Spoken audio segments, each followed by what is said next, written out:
आज हम लोग संख्या के बारे में जानेंगे। तो सबसे पहले हम लोग जानेंगे कि सम संख्या होता क्या है। सम संख्या क्या जानेंगे? सम संख्या। तो लिखेंगे वैसी संख्या जो 2 से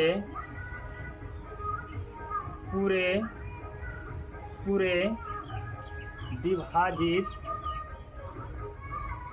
विभाजित हो जाता है उसे सम संख्या कहते हैं। सम संख्या कहते हैं।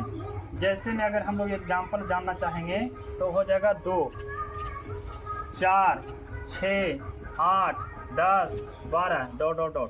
यानी जो संख्या 2 से पूरे विभाजित होता है, पूर्ण रूप से कट जाता है, उसे हम बोलते हैं सम संख्या। उसके बाद होता है विषम संख्या। कौन संख्या? तो विषम संख्या। तो विषम संख्या हम लोग बोलते हैं कि वैसी संख्या जो 2 से पूरे विभाजित नहीं होता है उसे विषम संख्या कहते हैं। जैसे 1, 3, 5, 7, 9, 11 ये सब संख्या जो है से 2 से पूरे विभाजित नहीं होता है। उसको बाद आता है एक संख्या होता है जिसको बोलते हैं हम लोग अभाज्य संख्या। अभाज्य संख्या तो हम लिखना बताएंगे कि वैसी संख्या जो एक और अपने आप के अलावे किसी दूसरी संख्या से विभाजित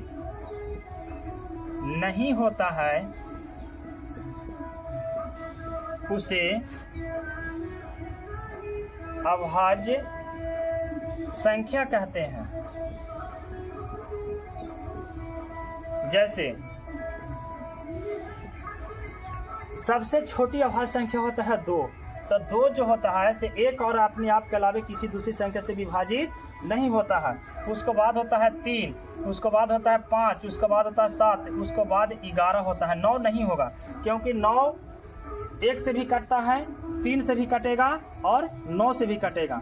अभाज्य का मतलब होता है जो एक और अपने आप के अलावा किसी दूसरी संख्या से विभाजित नहीं होता है। चलो परिमेय संख्या। अब हम कौन संख्या जानेंगे? परिमेय संख्या। तो जानेंगे कि वैसी संख्या जो P/Q के रूप में होता है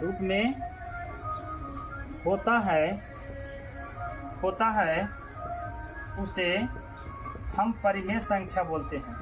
परिमेय संख्या कहते हैं।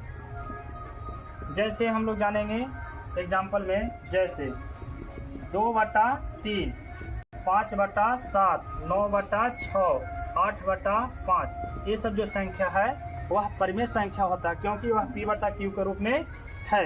उसके बाद होता है अपरिमेय संख्या। अपरिमेय संख्या तो लिखेंगे वैसी संख्या